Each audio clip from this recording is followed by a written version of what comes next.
मन उन लोगों के लिए दुश्मन की तरह काम करता है जो इसे नियंत्रित नहीं करते हैं, और जिसने अपने मन को जीत लिया है उसके लिए मन सबसे अच्छा मित्र है। क्रोध में इंसान भ्रमित हो जाता है और भ्रम से बुद्धि व्यग्र डिस्टर्ब हो जाती है, और अपने गलत फैसले के चलते उसका पतन डाउनफॉल शुरू हो जाता है। कोई भी व्यक्ति जो अच्छा काम करता है उसका कभी भी बुरा अंत नहीं होगा, चाहे यहाँ या आने वाले संसार में। हम वही देखते हैं जो हम हैं, और हम वही हैं जो हम देखते हैं। बुरे कर्म करने नहीं पड़ते हो जाते हैं, और अच्छे कर्म होते नहीं करने पड़ते हैं। क्या गया है तुम्हारा जो तुम रोते हो? तुम इस संसार में क्या लाए हो जो तुमने खो दिया? तुमने क्या पैदा किया जो खो दिया? क्योंकि तुमने जो भी लिया यही से तो लिया, जो भी दिया यही पर दिया। आज जिसे तुम अपना कह रहे हो कल किसी और का था, और परसों किसी और का होगा। फिर क्यों रोते हो? ये प्रकृति है जो सभी गतियों का कारण बनती है। अहंकार से मोहित मूर्ख उस धारणा को धारण करता है जो कहती है मैंने किया। गर्मी और ठंड, सुख और दर्द की भावना इंद्रियों के अपनी वस्तुओं के संपर्क के कारण होती है। वे आते हैं और चले जाते हैं चिरकाल तक। आपको उन्हें स्वीकार करना चाहिए। पूर्ण लगन के साथ अपना कार्य करो, लेकिन उसके फल की इच्छा मत करो, क्योंकि जब आप फल की इच्छा करते हैं तब कहीं न कहीं आप अपने कार्य में पूर्ण रूप से समर्पित नहीं हो पाते। गति के लिए चरणों पर ध्यान देना आवश्यक है, किंतु प्रगति के लिए सदैव आचरण पर ही ध्यान देना चाहिए। जिसका मन उसके वश में नहीं है उसके लिए उसका मन शत्रु के समान है। अपनी इच्छा की शक्ति से अपने आप को नया आकार दे, अपने आप को कभी भी स्व इच्छा से नीचा न होने दे। बुद्धिमान अपनी चेतना को एकीकृत करते हैं और कर्म के फल के प्रति आसक्ति को त्याग देते हैं। मनुष्य अपने विश्वास से निर्मित होता है, जैसा वो विश्वास करता है वैसा वो बन जाता है।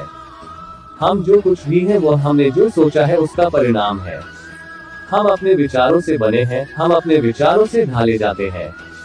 ऐसा कोई समय नहीं था जब मैं नहीं था, न आप, न ही इनमें से कोई राजा, न ही कोई भविष्य है जिसमें हम नहीं रहेंगे। अपरिपक्व लोग सोचते हैं कि ज्ञान और क्रिया अलग अलग हैं, लेकिन बुद्धिमान उन्हें एक ही मानते हैं।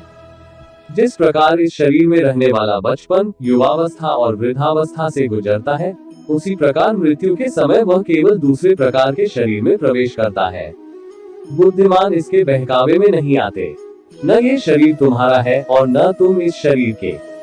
ये शरीर तो अग्नि, जल, वायु, पृथ्वी, आकाश से बना है और इसी में मिल जाएगा। परंतु आत्मा स्थिर है। फिर तुम क्या हो?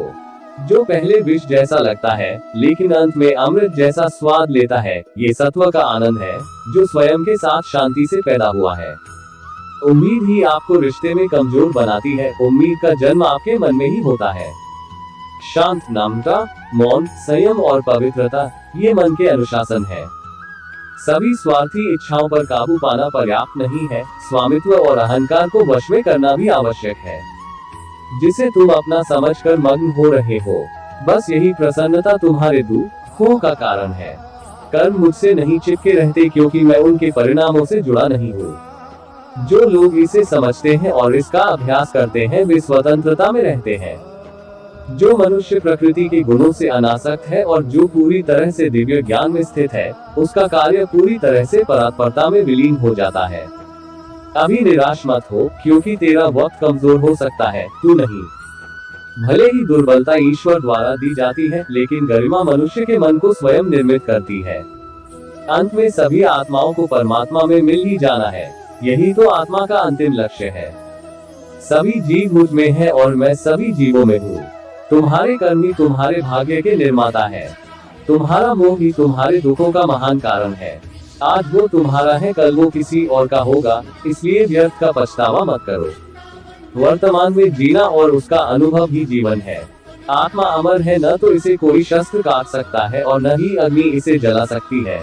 जल इसके तेज को बुझा नहीं सकता और न ही वायु इसे सुखा सकती। किसी और के जीवन की नकल को पूर्णता के साथ जीने की तुलना में अपने भाग्य को अपूर्ण रूप से जीना बेहतर है।